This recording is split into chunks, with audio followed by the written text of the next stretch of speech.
السلام علیکم، کیا حال چال ہے؟ میں کیسی ہوں؟ پروردگار عالم کا شکر ہے، آپ کی دعاؤں سے شکر الحمدللہ کہ میں بھی خیریت سے ہوں۔ اور آپ سنائیں کہ آپ کے دن کیسے گزر رہے ہیں؟ آپ اپنی ان کلاسز کو انجوائے کر رہی ہیں؟ مزہ آ رہا ہے آپ کو؟ نہیں، دیکھا، مجھے یقین تھا، مجھے پتا تھا کہ آپ بھی ہماری طرح، ہم اساتذہ کی طرح اپنے اسکول کو بہت زیادہ مس کر رہی ہیں۔ بس پروردگار عالم سے، معبود برحق سے دعا گو رہیے گا کہ وہ جلد سے جلد ہمیں اچھے دنوں کی طرف لوٹائیں۔ جی، آج ہم اپنے اس سبق کی مشق کریں گے، اور سبق آپ نے اچھی طریقے سے اپنے ذہن میں رکھا ہے، آپ نے سبق کو اچھی طریقے سے پڑھا، سمجھا۔ آج ہم اس کی مشق کریں گے۔ آپ نے آنسر مجھے اس کے دینے ہیں۔ مجھے پتہ ہے کہ سب بچوں نے پہلے سے ہی آنسر اس کے تیار کر لیے ہوں گے، کیونکہ آپ لوگوں کو میں 8th میں پڑھا چکی ہوں۔ مجھے پتہ ہے کہ آپ وقت سے پہلے ہی اپنے آپ کو آنے والے وقت کے لیے تیار کر لیتے ہیں۔ جی، پہلا سوال ہے آپ کا، مختصر جواب دیں۔ پہلا سوال ہے، مرزا غالب کیسے اخلاق کے مالک تھے؟ جی، بالکل ٹھیک جواب دیا آپ نے۔ نہیں بھئی، اب یہ تو نہیں ہو سکتا نا کہ آپ کی آواز میں سن سکوں، لیکن مجھے پتہ ہے کہ آپ گھر میں بیٹھ کے آپ کی زبان پر وہ جواب آ گیا ہوگا۔ جی جی جی، بالکل درست آپ نے جواب دیا۔ دوسرا سوال تھا کہ دوستوں کو دیکھ کر غالب کی حالت کیا ہوتی تھی؟ رائٹ، اس کا آنسر بھی آپ نے بالکل صحیح دیا۔ تیسرا ہے، مرزا غالب کو کہاں کہاں سے خط آتے تھے؟ جی، اکثر لوگ غالب کو کس طرح کے خط بھیجتے تھے؟ بالکل صحیح جواب دے رہے ہیں آپ سب۔ سائلوں کے ساتھ مرزا غالب کا سلوک کیسا تھا؟ سائل مانگنے والوں کے ساتھ۔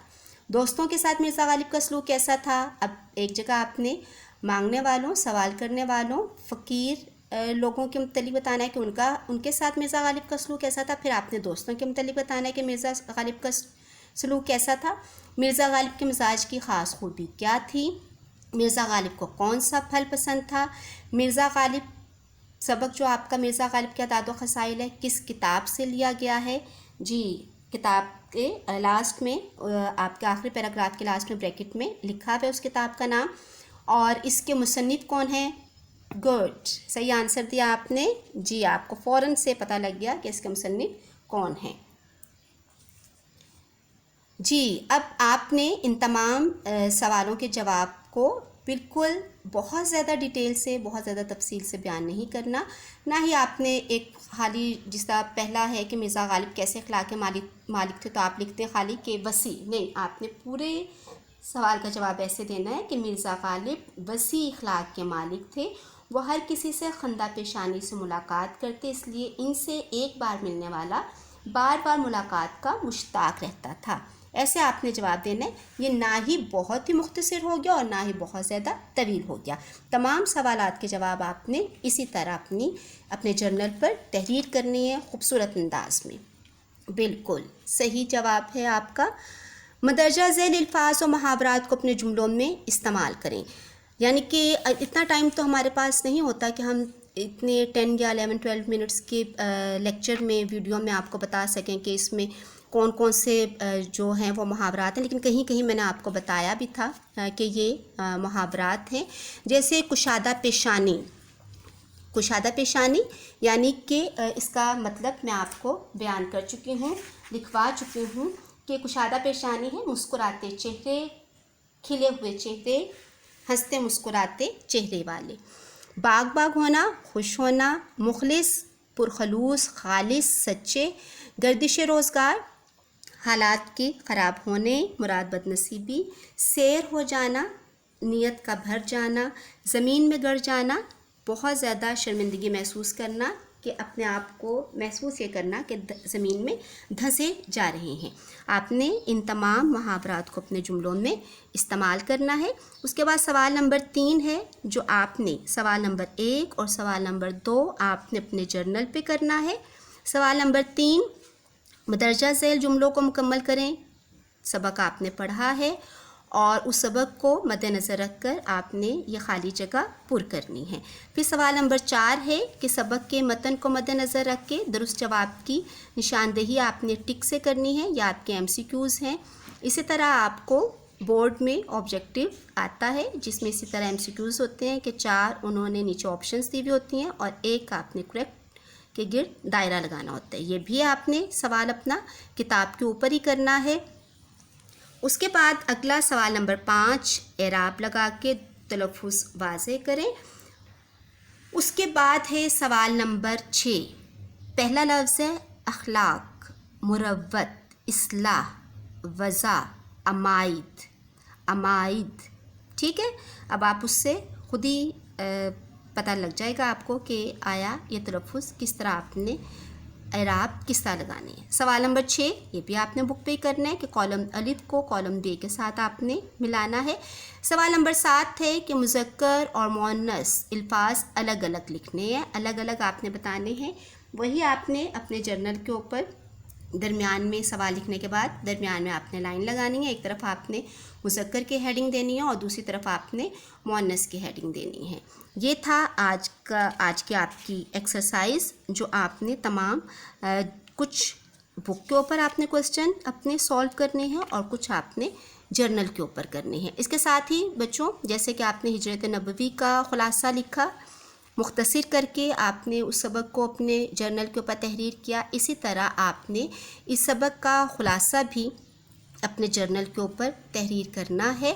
اب آپ یہ دیکھ لیں کہ آپ نے آیا اس سبق کو کتنا مختصر کرنا ہے اور اس کو کس طریقے سے آپ نے خلاصے کی شکل دینی ہے، یعنی کہ دریا کو آپ نے کوزے میں بند کرنا ہے، اور مجھے پتہ ہے کہ یہ سب کو کرنا آتا ہے۔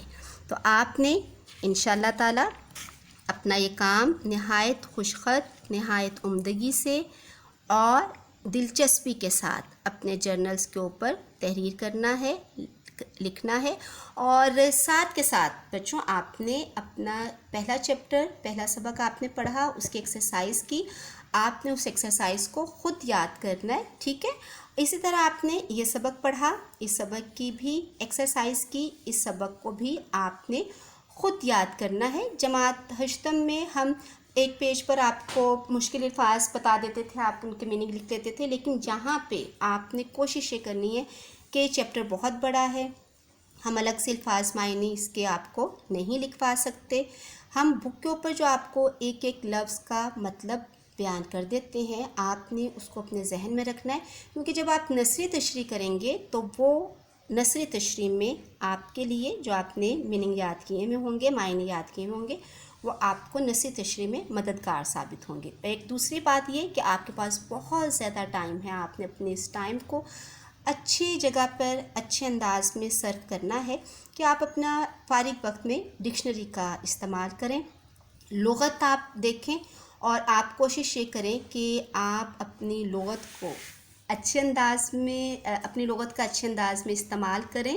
کہ آپ وہ روزانہ 5 یا 10 آپ اتنے ورڈز دیکھیں، الفاظ دیکھیں، اور پھر اس کے بعد آپ ان کے معنی دیکھیں، تاکہ جب آپ کہیں پہ کچھ تحریر کریں تو آپ ان الفاظ کو جب آپ کے ذہن میں ہوں گے تو آپ ان کو اتنی عمدگی سے لکھیں گے کہ پڑھنے والا جب آپ کے اتنے بہترین الفاظ کے چناؤ کو دیکھے گا تو اس کا دل خوش ہو جائے گا کہ اتنی کم عمری میں الفاظ کا اتنا بہترین چناؤ آپ کی تحریر کو نہایت پر اثر بنا دیتا ہے۔ اب ہم اپنا اگلا جو سبق پڑھیں گے وہ انشاءاللہ تعالی ہماری اب نظم ہوگی جسے ہم نے پڑھنا ہے، اور وہ نظم ہے آپ کی حمد۔ آپ نے اپنے آپ کو تیار کر لینا ہے کیونکہ اب ہم نے ایک دفعہ پھر تشریح کی طرف جائیں گے۔ اس وقت تک کے لیے اپنا خیال رکھنا ہے، آپ نے اپنی حفاظت خود کرنی ہے، اور نہ صرف اپنی بلکہ اپنے گھر والوں کی بھی، اور اللہ تعالیٰ سے دعا کرنی ہے کہ پروردگار عالم ہم سب کے اوپر رحم کرے۔ خدا حافظ۔